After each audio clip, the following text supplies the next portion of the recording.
PM Kisan డేటాను కూడా మేము అమలు చేస్తాం అని చెప్పి ఈ నిబంధనలో చాలా స్పష్టంగా చెప్పారు. 4.13లో ఏమంటారంటే, కేంద్ర ప్రభుత్వం అమలు చేసే పిఎం కిసాన్ మినహాయింపులను రాష్ట్ర ప్రభుత్వం వద్ద డేటా లభ్యంగా ఉన్నంత మేరకు మరియు ఆచరణాత్మకంగా అమలు చేయడం వీలైనంత వరకు పరిగణలోకి తీసుకోబడుతుంది. ఇప్పటికే పేపర్ల లీక్లు వచ్చినాయి. మేము కేంద్ర ప్రభుత్వం నుంచి ఇన్కమ్ ట్యాక్స్ కట్టోళ్ళు తెప్పించినాం, మేము ఉద్యోగుల డేటా తెప్పించినాం, పిఎం కిసాన్ నిబంధనలన్నీ కూడా తెప్పించుకున్నాం. అంటే మీరు ఏం చెప్పదలుచుకున్నారు?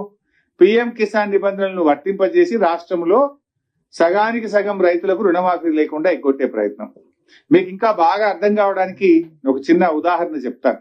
రైతు బంధు కింద మన రాష్ట్రంలో రైతు బంధు పొందిన రైతులు ఎందరు అంటే 68,99,079 మంది రైతులకు రైతు బంధు వచ్చింది. పిఎం కిసాన్ ఎంత మందికి వచ్చింది?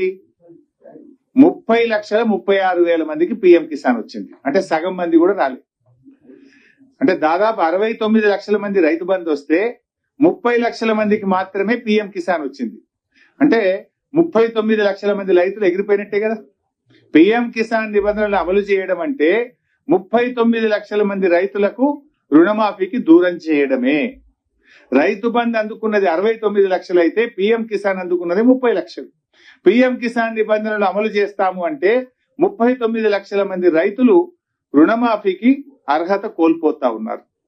అదేవిధంగా మీరు డబ్బులో చూడండి, రైతు బంధు కింద ఒక సంవత్సరానికి మనం ఇచ్చే డబ్బు 15,248 కోట్లు. పిఎం కిసాన్ కింద ఇచ్చేటువంటి డబ్బు ఒక సంవత్సరానికి 1,821 కోట్లు. ఎక్కడ 15,248 కోట్లు, ఎక్కడ 1,821 కోట్లు? అంటే దీన్ని బట్టి మెజారిటీ రైతులను ఇవాళ రుణమాఫీకి ప్రభుత్వం దూరం చేయడానికి ఈ నిబంధనలు పెట్టి అన్యాయం చేస్తా ఉంది. ఇవాళ ఎట్లుందంటే, పిఎం కిసాన్ నీకు వస్తలేదా అయితే నీకు రుణమాఫీ కాదు, అంతే కదా. పిఎం కిసాన్ నీకు వస్తలేదంటే నీకు రుణమాఫీ కాదన్నట్టు ఈ నిబంధనలు అంత స్పష్టంగా చెప్పిండు. అంటే అటు పిఎం ఇయ్యడు, ఇటు సీఎం కూడా ఇయ్యడు అన్నట్టు. అటు పిఎం ఇయ్యడు, ఇటు సీఎం ఇయ్యడు. అంటే బడేబాయి బాటలో చోటేబాయి నడుస్తుండ్రు, అంతే కదా. బడేబాయి బాటలో ఈ చోటేబాయి నడుస్తున్నట్టు కనబడుతున్నది ఇప్పుడు. అటు పిఎం ఇయ్యడు, ఇటు సీఎం ఇయ్యడు. పిఎం కిసాన్ నిబంధనలు అమలు చేయడం అంటే 60% మంది రైతులను రుణమాఫీకి దూరం చేయడమే. అంటే ఇలా పిఎం కిసాన్ లో ఏముంటది?